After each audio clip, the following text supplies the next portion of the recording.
প্রধান উপদেষ্টা ডক্টর মোহাম্মদ ইউনূসকে শুভেচ্ছা জানালেন নরেন্দ্র মোদি। সোমবার প্রধান উপদেষ্টার প্রেস উইং থেকে এ তথ্য জানানো হয়। নরেন্দ্র মোদির পাঠানো চিঠিতে বলা হয়, পবিত্র রমজান মাস শেষ হওয়ার সঙ্গে সঙ্গে আমি আপনাকে এবং বাংলাদেশের জনসাধারণকে ঈদুল ফিতরের আনন্দময় উৎসবের উষ্ণ শুভেচ্ছা ও অভিনন্দন জানাচ্ছি। পবিত্র এই মাসে ২০ কোটি ভারতীয় তাদের ভাই বোনদের সঙ্গে রোজা ও প্রার্থনার পবিত্র সময় ব্যয় করেছেন।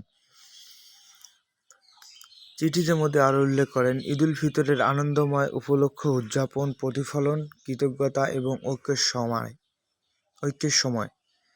এটি আমাদের সহানুভূতি, উদারতা ও সংহতি মূল্যবোধের কথা স্মরণ করিয়ে দেয়, যা জাতি হিসেবে এবং বিশ্ব সম্প্রদায়ের সদস্য হিসেবে আমাদের একসঙ্গে আবদ্ধ করে।